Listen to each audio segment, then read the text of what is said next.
Hello there, Rogers and Cowan HR team. How fun is this video assignment? So I'm currently locked in a conference room.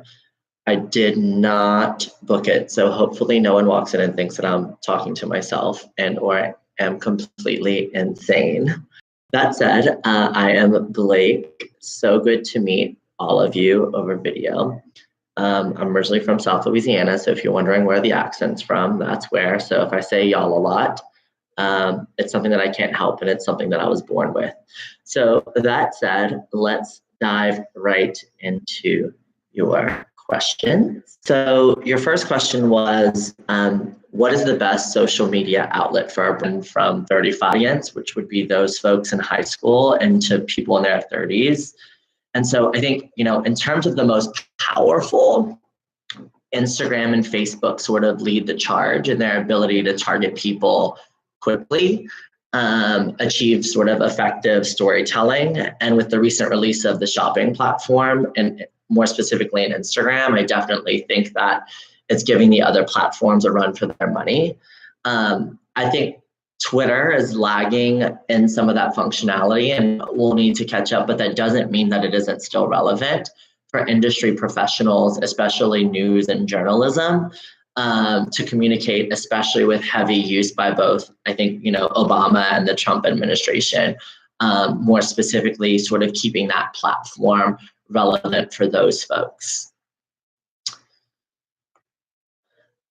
The next question was, what does diversity mean to you?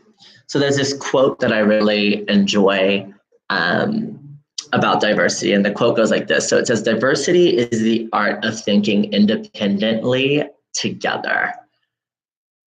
Meaning, and what that means to me is that it's about acceptance and tolerance and sort of seeking understanding.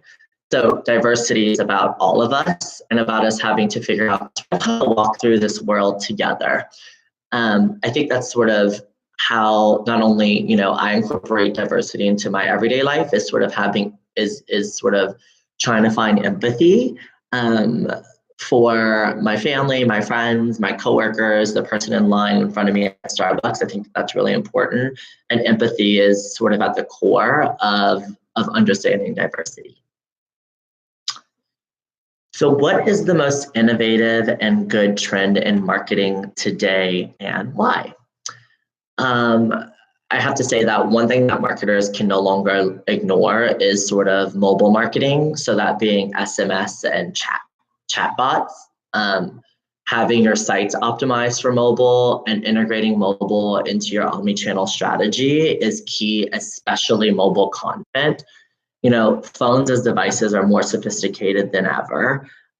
People are becoming more remote, and you haven't really invested heavily in mobile marketing. Now is the time more than ever. What is the most overhyped trend in marketing today and why? I think what makes my experience very valuable is that not only am I a brand marketer, but I'm also a performance marketer. So, I do believe in implementing and developing marketing programs that drive results and measuring those results against KPIs. So therefore, I think macro influencer marketing that doesn't convert just really is sort of an overhyped play. But that said, I think that the idea of seeding micro influencers with loyal followings that actually drive results is going to grow. What is the most difficult challenge in managing staff?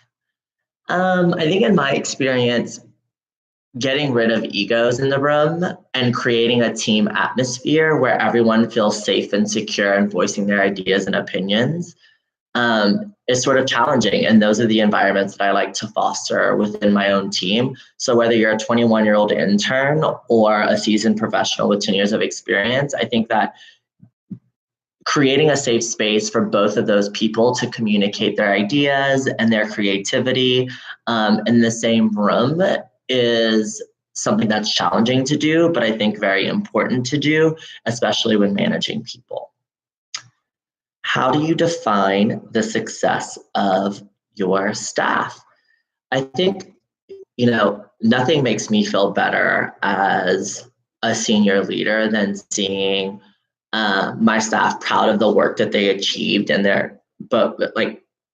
in terms of their overall goals. So I think that's both personally and professionally.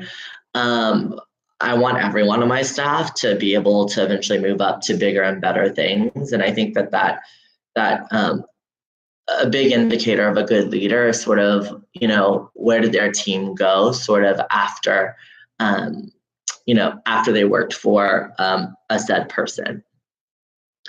Tell us one thing about you that we can't see on your resume. So I am from South Louisiana. My dad is Cajun. My mom is Cuban, and my pawpaw, we call them pawpaws in Louisiana, it's basically your grandfather, is a famous Cajun French musician.